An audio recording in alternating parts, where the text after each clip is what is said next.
मुख्यमंत्री मनोहर लाल के ओएसडी के तौर पर एक बार फिर से पदभार संभाला है जवाहर यादव ने, और इस वक्त हमारे साथ मौजूद हैं खुद जवाहर यादव। सर, एक बार फिर से आपको कार्यभार सौंपा गया है, क्या कुछ प्राथमिकताएं रहने वाली, किस तरीके से जो है पारदर्शिता के साथ सरकार के कामकाज को और अधिक बढ़ावा दिया जाएगा? देखिए, हमने अभी तक पारदर्शिता एक सब सुनते थे राजनीति में, पर पारदर्शिता होती कैसी है ये माननीय मुख्यमंत्री की हरियाणा में जब से सरकार आई है मनोहर लाल जी की, उसके बाद हरियाणा भी और हम सबको समझाया कि पारदर्शिता क्या होती है। नहीं तो राजीव गांधी जी की वो आपको स्टेटमेंट याद है कि हम दिल्ली से 1 रुपया भेजते हैं और 5 पैसे वहाँ पहुँचते हैं, तो वो सब 95 पैसे भ्रष्टाचार की भेंट चढ़ जाते थे। माननीय मुख्यमंत्री जी ने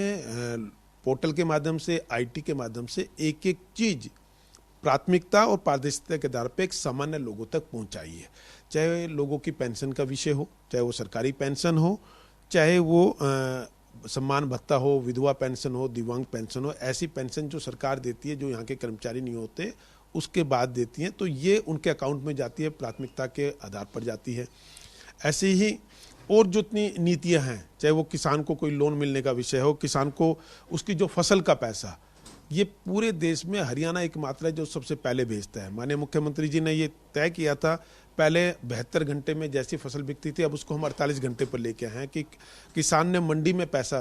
दिया, अपना अनाज बेचा और 48 घंटे में उसके अकाउंट में वो पैसा चला जाए। ये प्राथमिकता माननीय मुख्यमंत्री की, और ये सब पारदर्शिता के वो है। ट्रांसफर है,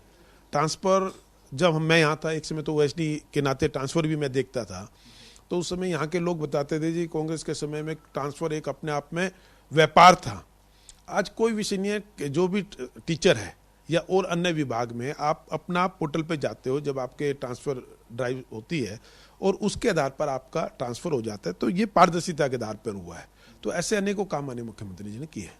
किस तरीके से देखते हैं सर, आपने पोर्टल्स का जिक्र किया, पोर्टल्स को लेकर पहले से काफ़ी राजनीति जो है वो सूबे में गरमाई हुई है, पोर्टल्स की सरकार तक हवाला दिया जाता है, क्या कहेंगे इस पर? देखिए, पोर्टल की सरकार हमें जो कहते हैं, जो इसको पोर्टल की सरकार सुनने में हमें बिल्कुल कतई गुरेज नहीं है, क्योंकि इसके माध्यम से माननीय मुख्यमंत्री ने लोगों का जीवन बेहतर किया है। पर जो विपक्ष कहता है,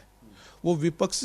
जो है उनको वही दिन याद आते हैं, उनकी सरकार आने वाली नहीं है, पर वो सोचते हैं अगर हमारी सरकार आ गई तो कल को ये पोर्टल हमारे भ्रष्टाचार में कहीं बाधा ना बन जाए। तो उनको लगता है कि सरकार उनकी आ नहीं रही, फिर उनको लगता है पहले इस बाधा को डैमेज करो।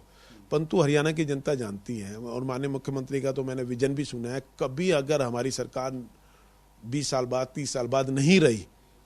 तो ये चाहेंगे कि बदलाव करना, तो लोग ही आक्रोश के साथ सड़कों पे आ जाएंगे कि ये बदलाव हम नहीं होने देंगे, क्योंकि मनोहर जी ने जो ये नींव डाली है ये जनहित में डाली और पारदर्शिता के आधार पर डाली। बहुत बहुत शुक्रिया। तो ये थे हमारे साथ मुख्यमंत्री के नवनियुक्त ओएसडी जवाहर यादव, जिनका साफ तौर पर कहना है कि मनोहर सरकार द्वारा जिस तरीके से पारदर्शी तरीके से योजनाओं को जो है वो धरातल पर लागू किया जा रहा है, उसी को और अधिक बढ़ावा देने के लिए प्राथमिकताएं रहेंगी। चंडीगढ़ से कैमरा पर्सन रिंकू मेहरा के साथ रवि चंदेल, सूर्य समाचार।